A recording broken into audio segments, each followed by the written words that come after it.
മുംബൈക്ക് വേണ്ടിയിട്ട് കേരളത്തിൻ്റെതായിട്ട് കളിക്കുകയും first ball run out ആവുകയും ചെയ്യുന്ന ഒരു അത് വല്ലാത്തൊരു എന്തായിരുന്നു ആ ഉള്ളിൽ ഫീലിംഗ് എന്നത്? So I eventually want to get off the mark. ഒരു ഫസ്റ്റ് ബോൾ ജ്യൂസി ഫുൾട്ടേഴ്സ് ആണ്. If it was third or fourth ball എനിക്കത് ദാറ്റ് ബോൾ ഒരു ഷോർട്ട് ഓഫർ ചെയ്യാമായിരുന്നു.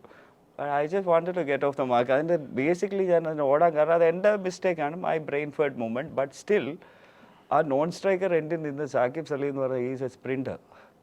ഓക്കെ, അവൻ കയ്യിലിട്ട് കൊടുത്തു കഴിഞ്ഞാൽ അവൻ ഇപ്പുറത്ത് വരും. ഐ വാസ് ഷുവർ, ബിക്കോസ് ഞങ്ങൾ കളിച്ചിട്ടുള്ളതാണ്. അവർ അത്രയ്ക്ക് സ്പീഡിൽ ഓടുന്ന, അതുകൊണ്ട് ഞങ്ങൾ അങ്ങനെ റൺസും എടുത്തിട്ടുണ്ട്. കയ്യിലിട്ട് കൊടുത്താലും ബട്ട് അവനും പ്രതീക്ഷിച്ചില്ല ഞാനത് ഓടുമെന്ന് ഫസ്റ്റ് ബോളിൽ. എൻ്റെ മിസ്റ്റേക്കാണ്. ആ ബോൾ എടുത്തു കഴിഞ്ഞിട്ട് സ്ട്രൈക്കേഴ്സ് എൻഡിലോട്ട് എറിയത്തുള്ളൂ. But I had faith on Saqib Saleem. അവൻ എന്നെക്കാട്ടി സ്പീഡിൽ ഓടുന്ന വ്യക്തിയാണ്. ഞാൻ സ്പീഡിൽ ഓടുന്നതാണെന്ന് ഞാൻ വിചാരിക്കുന്നത്. ഓക്കെ, ബട്ട് അവന് ഞാനും 2010 മുതൽ മോഡലിംഗ് ഒന്നിച്ച് സ്റ്റാർട്ട് ചെയ്തതാണ്. So we know for so many years. അവൻ നന്നായിട്ട് ഓടുന്നതാണ്.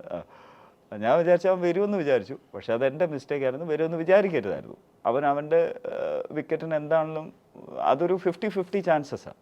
പല ചാനൽ റിപ്പോർട്ട് ചെയ്തു ഒരു 100 അടിക്കാനുള്ള ആവേശത്തിലായിരിക്കും ഒരുപക്ഷെ രാജീവ് വന്നിട്ടുണ്ടാവുക. പക്ഷെ ഇങ്ങനെ ഒരു ദുരവസ്ഥയിൽ പെട്ട് പോകുന്നത് പറഞ്ഞ് അത് പോസിറ്റീവായിട്ട് നെഗറ്റീവായിട്ട് ന്യൂസിലൊക്കെ റിപ്പോർട്ട് വന്ന ഞാൻ കണ്ടില്ല.